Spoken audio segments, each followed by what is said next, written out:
The wizarding world needed a hero, and they got the wizarding hero they deserved. Or the wizarding hero they thought they needed? They thought they needed to deserve. The one they thought they wanted to deserve. Screw it. They got Batman.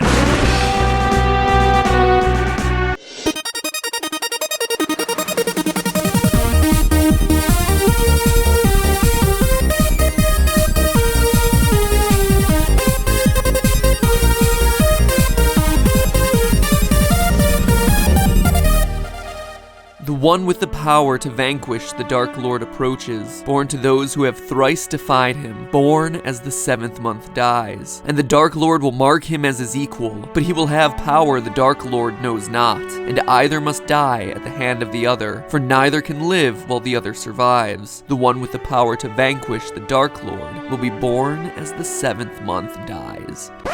Hello, Internet! Welcome to Film Theory! It's like game theory, but with one small difference. I'll let you figure out what it is. Now, if that prophecy sounded familiar, that's because it's the big reveal that comes at the end of Harry Potter and the Order of Phoenix, the 5th in the series of books, movies, and video games, about the young orphan who gets whisked off to Hogwarts Wizard School with his friends Ron and Hermione to find out that he's destined to save the world. Honestly, I never got the hype. The 5th book was always my least favorite. Too much of old HP whining about being special. Oh, suck it up. Anyone would love to have magical powers. So you're different. Get over it. But I will say the 5th movie was my favorite in the franchise. Whew! That final wizard battle, I could watch that for days. And yet, whether I loved it or hated it, I never got the hoopla around this prophecy thing. Yeah, Harry Potter's the chosen one. He's the one that's gonna have to kill Voldemort. Big surprise. Like, did we really learn anything here? No.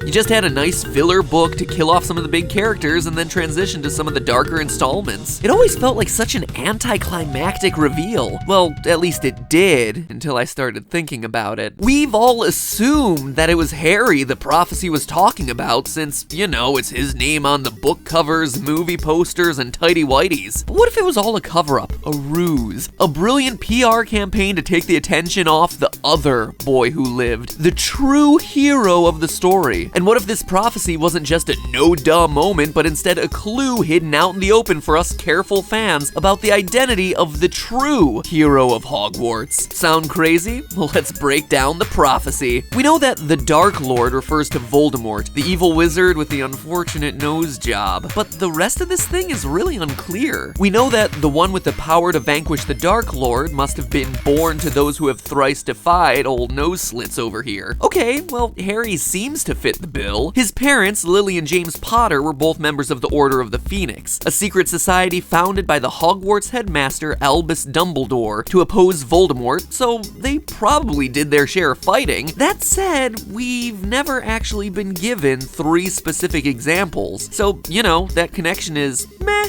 at best. What is it with these darn ancient prophecies? Why can they never say in clear English what they mean? Hey you, Scarboy, HP, you're the chosen one. Go kill this guy. Anyway, the hero also needs to be born as the 7th month dies. The prophecy is so adamant about this that it mentions it twice, so it's gotta be pretty important. Well, after doing extensive research on the subject, I learned that the 7th month is actually July, and Harry's birthday is July 31st, so that sounds pretty cut and dry. And finally, there are those parts about the Dark Lord marking him as his equal and a power the Dark Lord knows not. With Harry, these two sort of go hand in hand. Voldemort marked Harry as his equal when he showed up at the Potters to kill Harry and avert the prophecy. But instead of killing him with the unforgivable Avada Kedavra killing curse, Lily Potter threw herself between them, sacrificing herself in the process. Voldemort was completely blindsided as a mother's love, something he never knew or felt himself, activated an ancient magic that reflected the curse back onto him and left Harry with an extremely marketable lightning bolt scar. Seriously, it looks like a temporary tattoo. And don't worry, it is. But yeah, the books and movies make it pretty clear that the power Voldemort knows not is love, and it's exactly that power of love that allowed Harry to defeat him in the Battle of Hogwarts in Harry Potter and the Deathly Hallows Part 2. Ugh, really? Love is the power. Can we get any more cliched here? Why couldn't it have been something cool like, I don't know, laser beams. Okay, so let's take a second to step back here and look at the terms of the prophecy objectively. If we're being completely honest, if we were able to find another kid who was born at the end of July, had do-gooder parents, and was loved at some point in his life, you actually have yourself a pretty darn valid candidate for hero of the wizarding world. Well, make that one very specific hero candidate. You have yourself Neville Longbottom. Wait, that's him? This guy? Wow, he actually turned out to be quite handsome, didn't he? In a strictly platonic, I'm able to appreciate his handsomeness in a strictly platonic way. Don't be getting ideas. Now, I get the confusion. In the movies, Neville was worse than the third wheel. He was a fourth wheel to the Harry, Ron, Hermione tricycle. And yeah, the idea that he's a hero seems like one of those bits of far-flung fan fiction that surfaced in some dark corner of Reddit. But if you go with me on this one for a minute, I think you'll be surprised by what we find. Let's go back to the prophecy. Born as the 7th month dies. That was the biggest and least vague stipulation of the prophecy, and one that would be really difficult for me to fudge. Funny thing is though, I don't have to. Neville's birthday was on July 30th, one day earlier than Harry's, and based on the vague wording, I'd say we have at least a few days window here, especially if the prophecy is okay writing off love as the power he who must have sleep apnea knows not. Okay, next. Born to those who thrice defied him. So Lily and James Potter may have done their share of Voldefying. Again, there are really no clear examples given to us, but look at Neville's parents, Frank and Alice Longbottom. These two were Aurors. It's basically like being a professional Harry Potter, but less pouty and with better pay. Their backstory kind of gets the shaft in most of the books, and definitely in the movie, but they were a serious power couple who would clearly have been on the front lines of Dark Lord defense. They were so important, in fact, that Voldemort's followers captured and tortured Neville's parents, using the Cruciatus Curse to leave them permanently insane. One of the attackers, Barty Crouch Jr., even disguised himself as a teacher and made Neville watch him torture a spider with that same curse. Anyway, if we're gonna assume that the Potters somehow defied Voldemort 3 times, I think we can give that same consideration to the Longbottoms. So that's 2 major check marks. Maybe there's something to this thing after all. Which leaves us with our last 2 criteria for being the chosen one, being marked by Voldemort as his equal and having a power that Voldemort doesn't. I said earlier that this missing power is clearly meant to be the power of love. Cue that, Huey Lewis.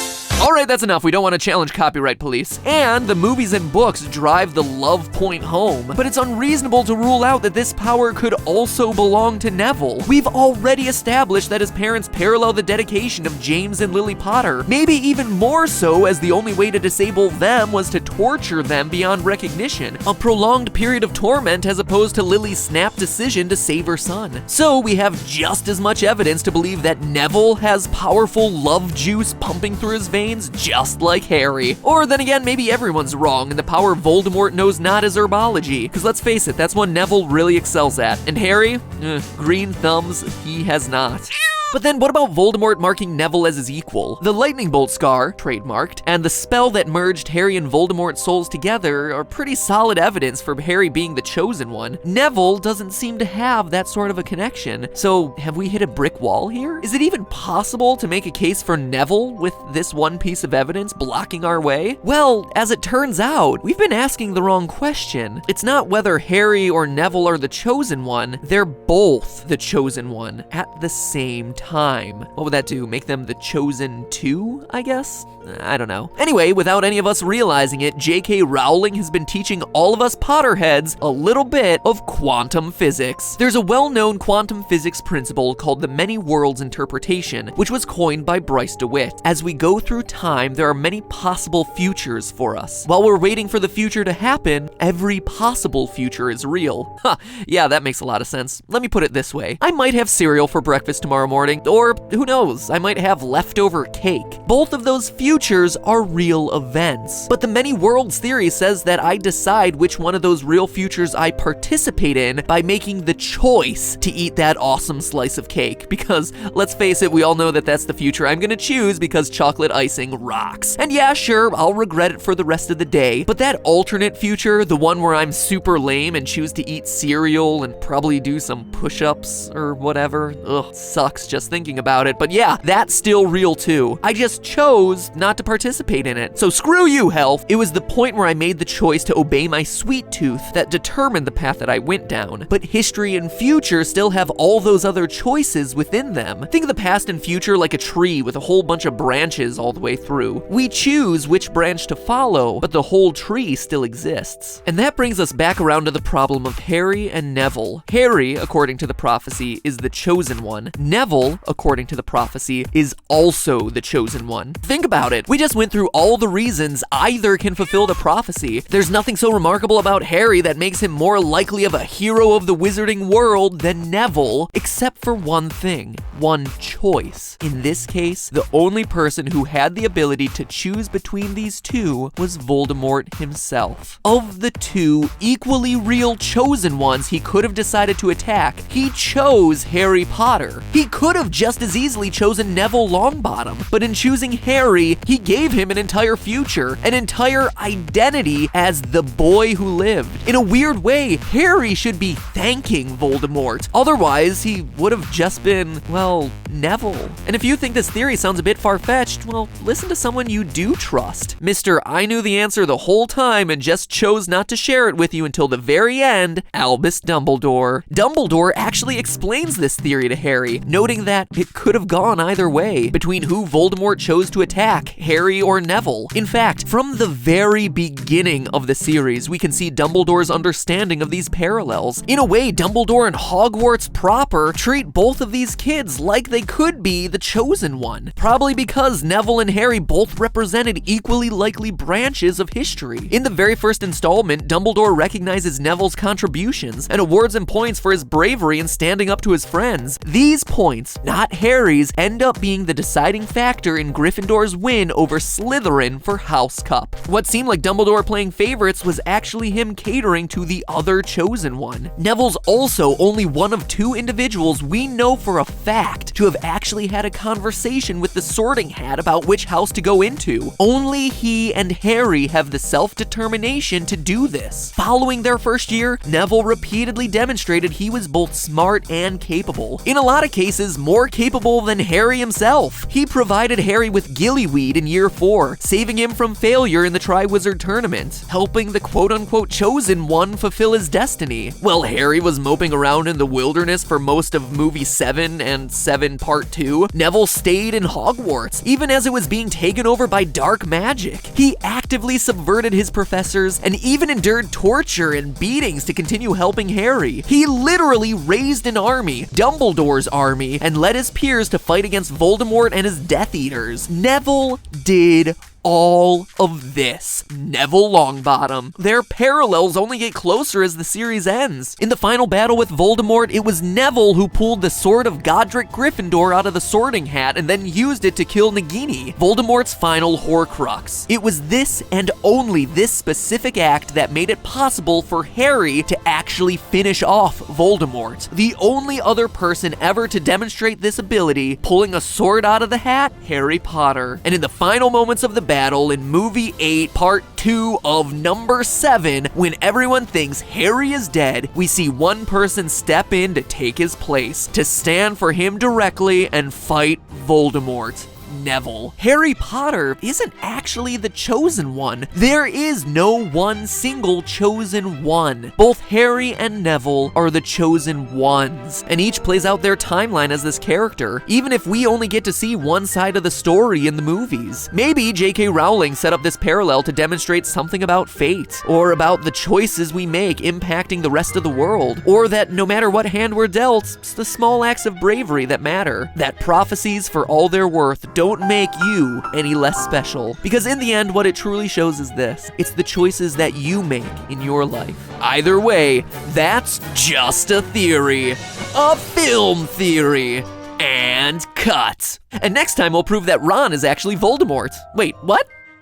You should continue your film theory marathon by clicking one of the videos over to the right. We have all sorts of good ones for you to watch right now, so keep going, keep watching. Stay the course, man, stay the course. Give the gift that keeps on giving and subscribe. You'll give an angel its wings.